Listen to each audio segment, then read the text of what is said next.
again, what I've explained so far will help shed some light on why this would be the case. But due to the vast differences in our makeup, it's very difficult to predict which outcome is likely to arise in anybody with a compromised digestive system. So how will I know if my digestive problems are caused by enzyme deficiencies or any other deficiencies that I've explained? Well, the answer is fairly simple, as you'll find that in general deficiencies in enzymes, stomach acid, bile and good bacteria will go hand in hand with one another, as the causes are much the same, although there will of course be some individual variants within this, and this can only be revealed by laboratory testing.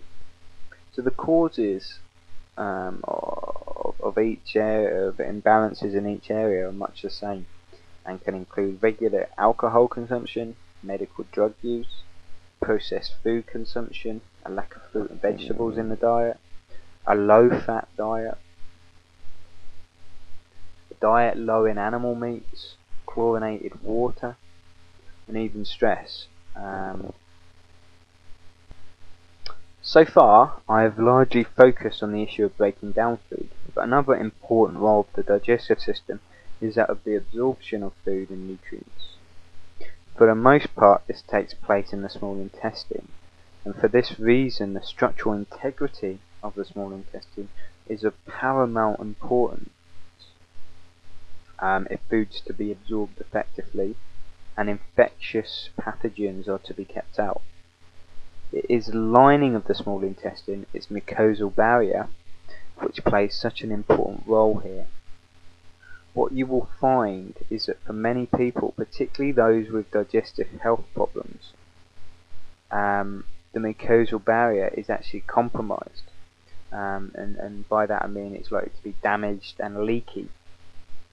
Many of the risk factors that cause digestive deficiencies discussed above will also cause problems in the small intestine too. For many people, dairy and gluten grain consumption can be added to that list. So damage to this lining will mean foods and nutrients will not be absorbed into the body properly.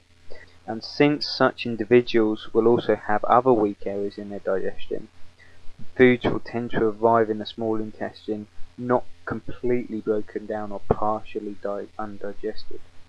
The absorption of partially undigested foods can lead to further complications to your health and digestion.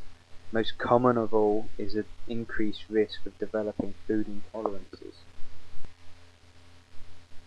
So a food intolerance is a reaction of the immune system to a partially undigested food particle, typically the protein portion of the food. Now this reaction can lead to a host of other health problems and conditions, and food problems are another reason raw food diets may not work for you. Food intolerances are another reason raw food diets may not work for you. Eating foods, raw or cooked, you are intolerant to will trigger an immune response. If your raw food diet consists of such foods, you will not feel well on it. In fact, it will sometimes be even more of a problem than eating the same foods in a cooked state, as the foods in a raw state will often trigger stronger responses.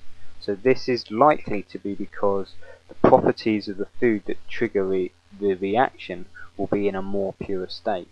So for example, if you have an intolerance to eggs, raw eggs are more likely to elicit a reaction, and a stronger reaction, than that of a cooked egg.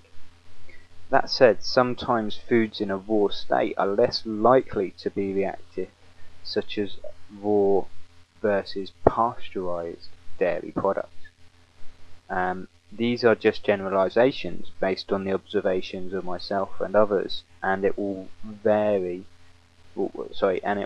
much come down to the metabolism of the individual, the particular food, and the particular property of the food you are reacting to.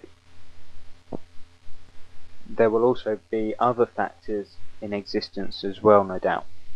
Overall though, and in an individual with poor digestive health, a diet of raw food is more likely to increase the severity and regularity of food intolerances, particularly as the food is more likely to arrive at the small intestines in a partially undigested state.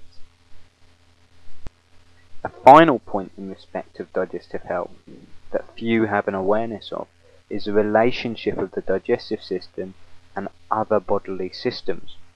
All systems exist in a synergistic relationship with one another, and probably the two most important systems in respect of digestive health are the immune and hormonal systems.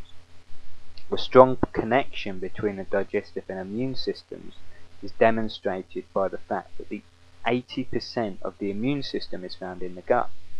Now this is for good reason, and since the majority of bodily invaders come in through the digestive and respiratory tracts, a weakened state of immune health vastly increases the risk of pathogenic infection in the gut, which can then lead to a damage to the lining of the gut, imbalances in gut flora, and or reductions in stomach acid production, any of which will then reduce digestive efficiency. So strong immune health is essential to strong digestive health. Your hormonal system or endocrine system, alongside the nervous system, regulates the function of every system, organ, gland and cell in your body. The function of the digestive tract is heavily influenced by your hormonal state. Stress hormone levels have the greatest impact. High or low stress hormone levels will reduce digestive function. This relationship has been programmed into us for hundreds of thousands of years, if not millions of years, and has played an important part in our survival as a species. As far as your body is concerned, any form of